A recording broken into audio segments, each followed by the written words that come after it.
in. Get ready for what, guys? Why against the central bank? Why against the current economic situation? Now, back to my initial topic. What would make us, now I've explained to you what is going to cause either the adoption or bust. You understand? The war we're going to be fighting with the central bankers. But now, what will help us gain mainstream adoption? Number one, low fees. I mean, I don't need to tell you guys of how some transactions spend weeks and months on the Bitcoin blockchain, and how you could even execute an Ethereum transaction. It's not going to go through, and you're going to lose your transaction fees. We need low fees like never before. And I personally cannot wait for Ethereum 2.0. And thanks to the likes of the Tron chain, the Binance Smart chain, and others that are helping us with low fees. We need low fees. We need low fees. If we must go mainstream, we need low fees like never before. And we also need faster speed time, which is partially correlated with the fees, because you can actually get you can get your transactions confirmed almost immediately if you use a super high fee. And this was a report by Bitcoin News that says that BTC fees are making remittances difficult in Africa. So I have to send you coin with an average fee. I'm beginning to pray that the block should happen quickly. It should confirm quickly. You know, that kind of a thing. Then we need more use cases. We need more use cases. Cryptocurrencies as money are just the first application of the use of the blockchain technology. I mean, just the first application. It's not the only application. We need to see more applications in data storage, more applications in supply chain management, more applications in record keeping, more applications in land titles. We need more applications. I know we already have lots of applications, lots of hackathons, but most of those things are still more for the developers. We need to push a bit closer to mainstream. We need to bring this thing home. We need to make it easier that the guy on the street can flow with it. You understand? So we need to, and that brings me to user experience. We need to improve the total user experience in the blockchain space. I must tell you, as a professional, it even takes me hours to navigate some chains. I mean, it takes a lot of intense research to have to find some things. We've got to fix that. There is no middle ground. We're either going up or going down. So if we want to go up, we need a better user experience, because we need to be able to reach mass adoption. We need to be able to reach the mass of people. And one thing I want to say is most cryptocurrency builders are very amazing, but they tend to make the mistake of assuming that if everybody who is going to use their product is a nerd, is a technical person, is a developer, is a programmer. That's not true. When I get into a plane to fly, I don't care about the combustion and the engine and all that. All I care about is how do you move me from point A to point B safely and on time. We need to begin to build blockchain products and projects with this same view. The end user doesn't really care about all the jargons. Keep all that at the back end, but just give us at the front end how to move easily from point A to point B. I'm seeing lots of questions coming in. I would soon start taking questions. Just give me some time. What will the crypto industry look like in the next decade? You know, as a futurist, I get asked every time, now, what do you see coming? What do you see coming? Number one, this is going to excite you. We are going to have hundreds of thousands of cryptocurrencies, of which central bank digital currencies are not. In the future, almost every company is going to be tokenized. I mean, we are going into a tokenized economy.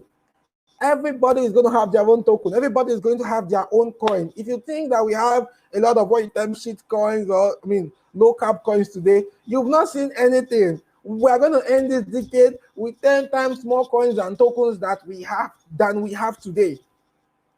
And that's the beauty of it. Let me take you back to primary schools and nursery schools. When you go there and see the children play, guess what is their currency? Pen, rubber bands, toys, chocolates, biscuits. That is what they deem as currency within their own economy of the school, of the playground. So that's why you hear something like, oh, this person took my sweet, this person took my this. That is currency to them. That is value to them. And it's not proper for us to tell them that that is not currency. It's why you could give some kids 3 notes of $1 and they'll prefer than 1 note of $100. If that's what works for them, fine. So we are moving into the world of hundreds of thousands of currency, where people will begin to decide what is currency to them, what they want to use as currency. Do you understand? And that leads me to the question of, if we have multiple currencies, then how do we do international trade? How do we do international transfers? Because for now we have the popular Bitcoin, Ethereum, and Co, Dash and Co, that we could use to send money from one place to another. Yeah, and to answer that, we're going to have more swaps. So we are going to have swaps that allows me send token ABC and you receive token XYZ. So that solves it. Welcome to the tokenized economy. Companies are going to start raising funds through crowdfunding and through the issuance of tokens. We are going back to ICO 2.0. Yes, we had ICO 1.0 that was amazing, but I mean, the bubble was just crazy. The bubble was too much, being frank with you, you know. The bubble was just too much. But we are now returning to crowdfunding 2.0, whereby companies will no longer need to use the traditional VCs to raise funding. In fact, I am personally predicting the end to VCs in this decade. A great reduction, because people are going to look at, why should I be running from here to SV every time Silicon Valley to raise funding when I can simply issue a token? So welcome to crowdfunding 2.0. All this would then make us become Satoshi, one after the other. Most people spend a lot of time doing research on who really are Satoshi, who are this group of people, or who is this individual called Satoshi. You are Satoshi, I am Satoshi, we are Satoshi, one after the other. As we're fighting for the separation of money and state, this is the most significant thing you should take away from this event. We are all becoming Satoshi. We all become Satoshi. We must all become Satoshi, because we must all fight for the separation of money and state. And we must all win this. We got to take back our powers from the government. We got to stop funding wars that we are not interested in. Do you understand? So I'm going to start taking questions right away before coming to give my conclusion. I think I'm in the Q&A right now. Or am I supposed to use the discuss function? Okay, there's a question by the host. How best can we combat this crypto Ponzi scheme popping up every time? It's one reason why people don't want to join the crypto world. Okay, asked by someone. So the truth is, the proof that something is original is in the photocopies. Do you understand? Even the dollar has counterfeit, the naira has counterfeit, the Ghana cedis has counterfeit, the euro has counterfeit. We cannot stop counterfeits, but we can do well to educate people to say, how do you differentiate between what is original and what is false? But if you want to talk of stopping counterfeiting and piracy, I mean, I don't think that's going to end.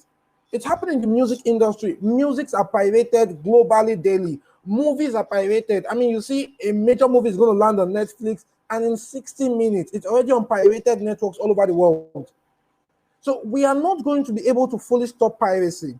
But what we can do is to promote education and to be able to teach people on how to identify what is what. And guess what? With time, the low value projects are going to fizzle out.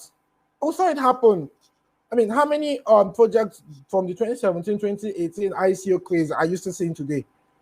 Do you understand? So with time, most of those projects are going to fizzle out. Always tell people, stop looking for 100x in 1 month. Look for the project with the best tech. They're always going to be here. I mean, Bitcoin is not going anywhere. Ethereum is not going anywhere. The OGs are not going anywhere. Do you understand? The OGs of the industries have been in moon and deep. We've all been there together, you know. So look for the project that would stay and grab proper education. Next question, please. Nathaniel, I'm going to help you with this one question here. Okay. There's one here from the Q&A and from the audience asking, what is long-term effect? What long-term effects will there be from the Nigerian government ban on holding cryptocurrencies and digital assets? Do you have an insight on that? So the thing is this. They didn't ban cryptocurrencies. What they simply did was to ban existing financial banks, like to ban the banking sector from interacting with cryptocurrencies. So what they've done is to cut the bridge between crypto to fiat. So P2P is still going on and has been going on like crazy. See, there is nothing anybody can do about this. So what I see long term is this. That one, I would have expected that a country that is battling inflation at 17% and devaluation at 33% annually, a country with high unemployment, I would have personally expected them to grab technology. But I mean, there's nothing I can do. I don't call the shots here. So what I see coming is that there is going to be a time whereby they would have no option than to just allow it happen. So there's going to be a time whereby the banks are going to come back and service the crypto industry. And guess what is going to cost that? The government is going to run out of money. And they're going to look into the crypto industry and say, man, John, do you know we can now start taking 1% tax? And the moment they start having those conversations, they're going to be the ones who say, no, you guys come back. Oh, we just want this 1% tax and we're good to go.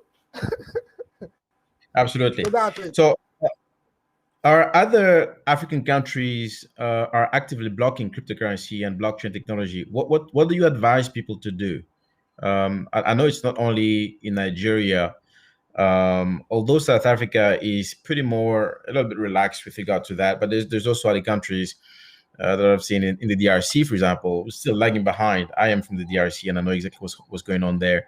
We're still kind of lagging behind the adoption. And by the way, as you were talking, I'm busy tweeting to a potential next governor of the central bank, giving him my thoughts about what the DRC should do to adopt digital currencies and leapfrog into this digital economy. So what do you think other African countries should do with regard to this great topic?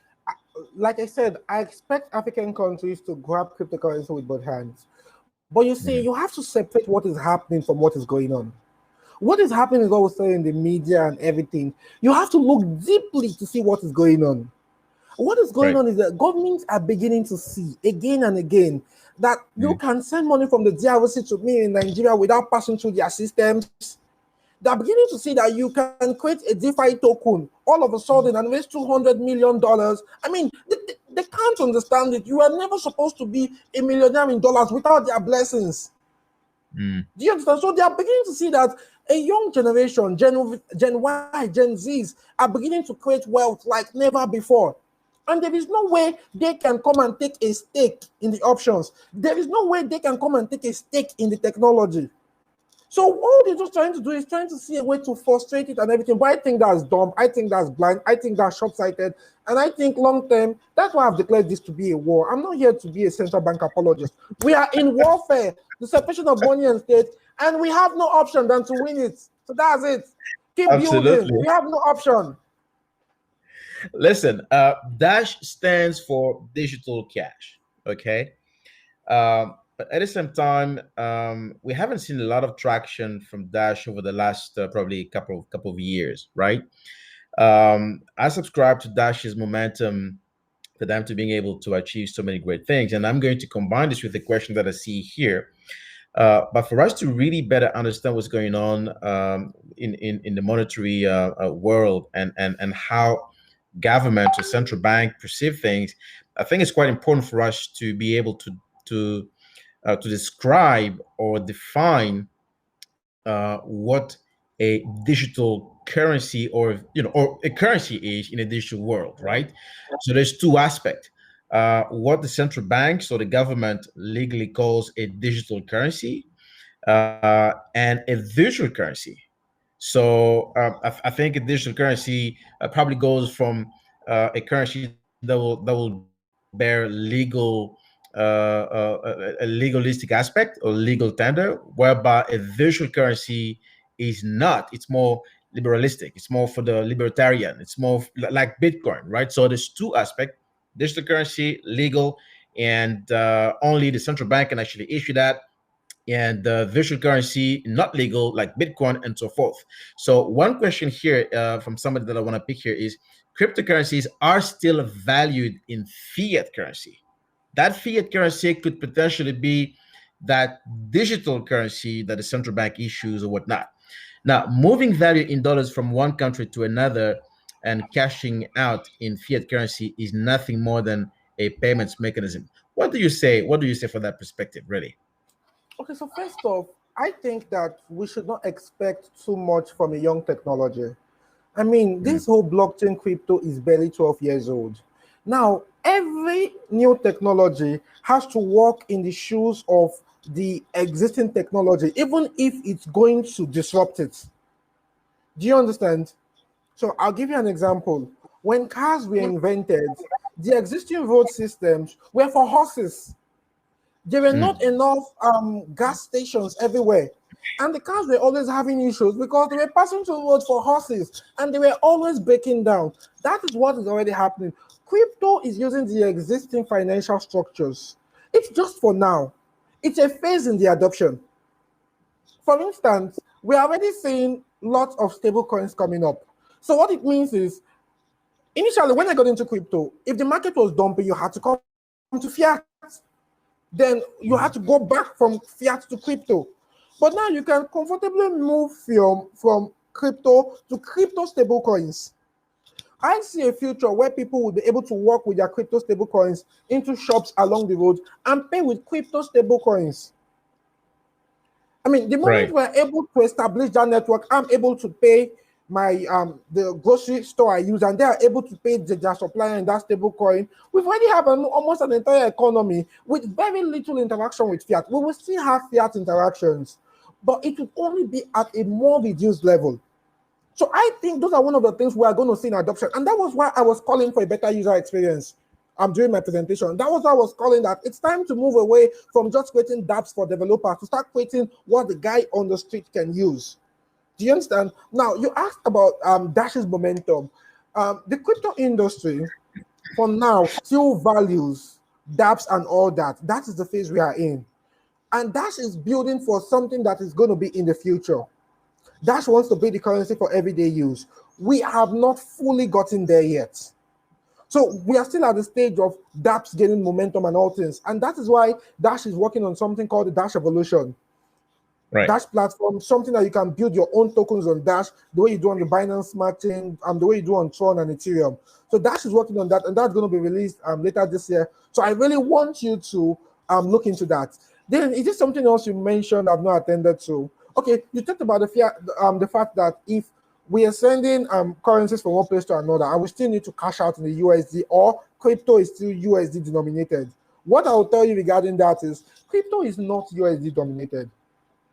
Crypto is still fiat denominated, because when I check Nigerian exchanges like Bitcoins, like Roku, like Quidax, I see it in Naira. I see the price of Bitcoin real time in Naira.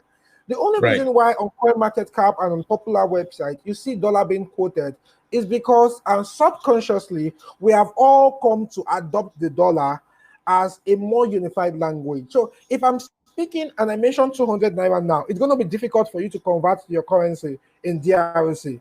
But if I'm able to put that 200 Naira and I say $0.4, it's easier for you to convert that 40 cents to your own currency. So I just think it's a linguistic issue. It's not really a problem. We'll just use that for easy communication. Yeah. Let me grab the last question, and then you can respond over the next 2 minutes so I can actually move on to another session. Somebody says that these stable coins, you've alluded to stable coins as well, but these stable coins are still backed by fiat currency, although there could be a debate that some of them are not. For example, the DAI and other stable coins and so forth. And I will also take another question to combine with this. How do you think crypto will ever separate its valuation from fiat that keeps losing its value to overprinting of cash? So let's combine these two questions and provide your answer. What do you think about that? Okay, so what I think is that we are still at a very early stage. Have you ever thought about what crypto will be when all the Bitcoins get mined? Have you ever thought about how crypto would be in the next 50 years? I mean, I've always heard people say things like, if you had bought 10 Bitcoins in 2010, you could never have bought it because there was no even infrastructure to buy it.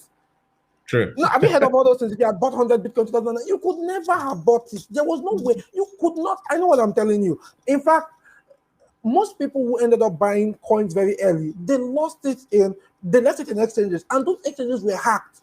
The like of Crypto Exchange, like people lost almost all their valuation because then nobody was thinking of wallets. But now you have different types of wallets, hardware wallets, and all this. Don't forget where we are coming from. You see, most times we get carried away by what we want and we forget what we've gotten so far. Sure. This space was hell in 2016. You could not understand crypto if you were not a nerd. It didn't make sense. And I started my presentation by saying, we were only believing in faith to be in this industry. I got to be frank with you. It was faith that kept us here because it was difficult. But right now, we're able to have conferences like this, and you're still bothered about the fact that it's still tied to fiat valuation. We are going to get out of fiat valuation. Yes, I said so. We are going to get out of fiat valuation. That's because the Federal Reserve Bank wakes up, the government of the US wakes up, and prints more and more dollars. And the beautiful thing about, rather the funny thing about the United States dollar is that even the government does not know how much is in circulation. The government does not know how much gets printed daily. You know why? The Federal Reserve Bank is not owned or controlled by the US government. It's controlled by a set of powerful families all around the world. So totally agree. The dollar the dollar we are hinging on to, it's not even controlled by any government. So when somebody tells me fiat currency is backed by government, I'm like, do you know what you're saying? Are you really sure that the dollar is? I mean, so I don't want to go into those conversations. And the 1971, President Nixon taking over the dollar off the gold standard, which was one of the biggest heists to have ever happened in the financial world, because every country, most countries kept their gold in the vault of the US. And the US printed dollars and gave to those countries. All of a sudden, and people discovered that the US was beginning to print more dollars to fund wars and other things in other places. And everybody was like, come and give me back my gold. I don't think you have enough gold to back this dollar. I know what the president did. He signed an executive order saying as from today go, no gold will ever be exchanged again from dollar. And they forced people to bring all their gold to the government. It was now declared illegal if you had a gold in your house. We can go back to these conversations if we have time. So not fiat currency is backed by any government. But we'll talk about that another time, you know. Thank you very much indeed. I love your enthusiasm, man. And I believe that we should have a panel conversation soon to be able to talk about these elements. But right now, I have to jump off and welcome people into another session. Nathaniel, thank you very much indeed. Please upload your handout so that people can actually enjoy. Now, please, one more thing. I'm going to drop, sorry to cut it short, I'm going to drop the link to download my book. It's available digital as the cash. It's available for free download in English, French, Portuguese, and German. So I'm going to drop those links. So you should grab a copy. You need to, free download in 4 languages. So there's no reason you shouldn't grab a copy right now.